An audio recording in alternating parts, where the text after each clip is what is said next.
Hey, what's going on? I'm BoneSickle, and you happen to be looking at a T3 survival on the PlayStation 4 version of Warframe. Once again, I'm running through with the Hydroid using Pilfering Swarm. We're coming up on rotation B, and we got a Bolt helmet, Bolt Prime helmet blueprint. One of the next to most recently added Prime Warframes. Of course, this is from 2 weeks ago when RJBrian and myself were running through collecting the pieces for the most recently added Prime Warframe, which is the Ash Prime. So we will actually get the Ash system at rotation C in this game. And I mentioned before, we got really lucky, or I got really lucky collecting all of the parts in fairly quick fashion. Only a few that I had to play more than 4 or 5 of a particular key to get.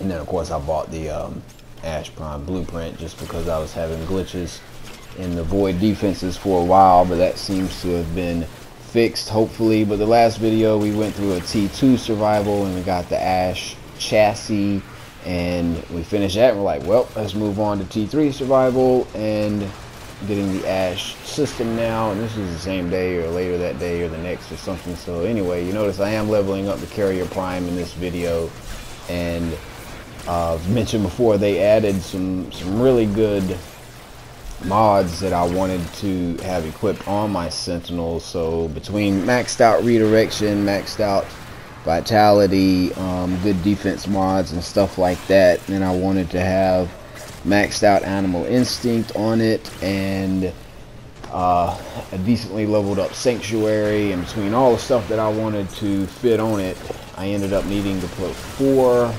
Forma on my carrier, which was my Carrier Prime, which was ridiculous. And, oh, I'm bleeding out here. Got a little too much on me, a little too heavy for me to handle. RJBrian did a rescue in the Rhino Prime, but this was before I had started putting Forma on my Carrier Prime. I think this is when I was first leveling it up, and Synoid Gammacor detonates from time to time there, and I'm just casting Pilfering Swarm, which is maxed out to give me a guaranteed double drop from enemies that it kills. So we're keeping really stocked up on the life support. You notice we're at 100%. We got all the life support things that Lotus has put out that we haven't even had to activate.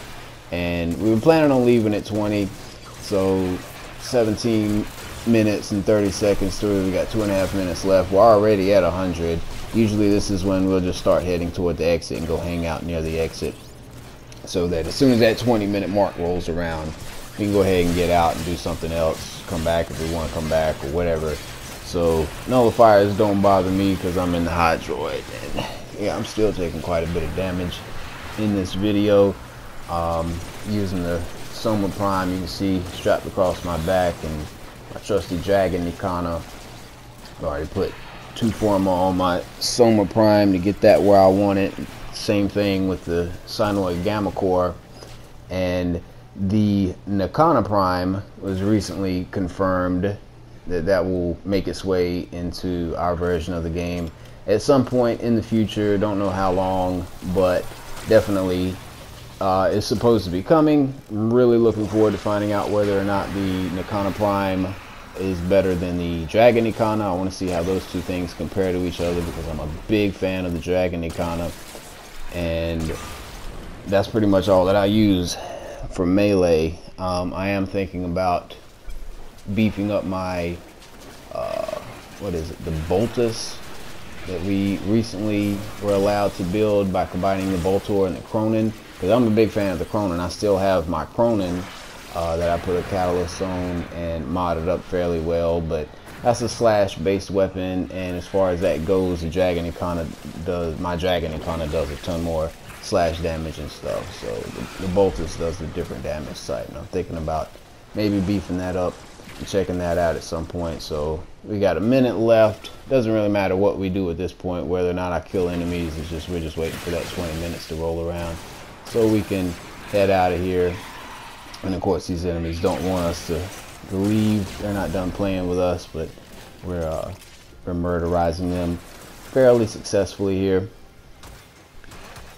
Of course, we are on the cusp once again of another update, and major update 17th iteration of Warframe is imminent, I believe, on the PC. Don't know how long it'll be before that trickles down to the console versions, but there's our Ash systems that we got, and now we can leave, and another mission complete, another successful run.